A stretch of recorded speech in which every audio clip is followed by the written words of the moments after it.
kita ingin agar mereka itu berbicara, bercerita tentang programnya. Nah, meskipun memang harus ada aturan-aturan durasi dan semuanya dan seterusnya gitu. Oke.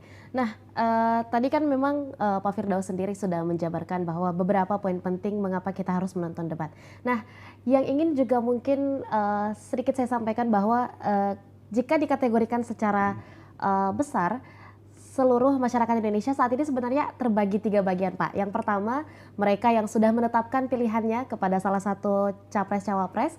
Yang kedua adalah yang masih bingung nih mau ke pasangan capres-cawapres mana, dan yang ketiga adalah yang sampai saat ini masih memilih atau memutuskan untuk golput dalam pemilu 2024 nanti. Lantas bagaimana kemudian debat capres-cawapres ini akan memengaruhi suara mereka ketiga-tiganya, Pak?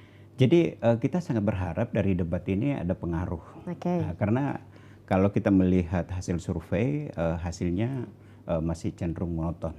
Nah, jadi belum ada persaingan ketat. Misalnya siapa yang sudah ada yang lebih dominan kemudian diiringi dengan yang lain. Harus survei masih fluktuatif, tetapi dari 3 kontestan itu belum ada yang dalam posisi sangat dominan. Jadi semua harus kerja keras.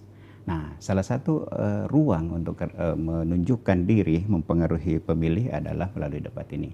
Nah, betul dikatakan Nisa tadi bahwa kalau kita klasifikasi pengkategorian dari calon pemilih, itu memang ada pemilih yang sudah loyal, sudah menentukan pilihannya. Betul. Jadi dipengaruhi seperti apapun dia sudah punya pilihan. Betul. Nah, biasanya itu yang orang partai, anggota dari pendukung, atau ada pemilih tradisional misalnya karena sedaerah, atau ada hal-hal yang ikatan-ikatan emosional. Nah, pemilih seperti ini kan cenderung pemilih emosional. Nah, tetapi ada pemilih rasional choice. Itu justru bisa masuk dalam kategori pemilih yang masih swing voters. Nah, Anda tadi mengistilahkan pemilih yang masih bingung. Jadi belum menentukan pilihan, tapi akan memilih. Nah, bagaimana diyakinkan yang 28% itu salah satu hasil survei menunjukkan masih ada 28% lebih masyarakat yang belum menentukan pilihan. Akan memilih, bukan golput, tetapi belum menentukan pilihannya nomor 1, nomor 2, atau nomor 3. Nah, kemudian ada juga pemilih yang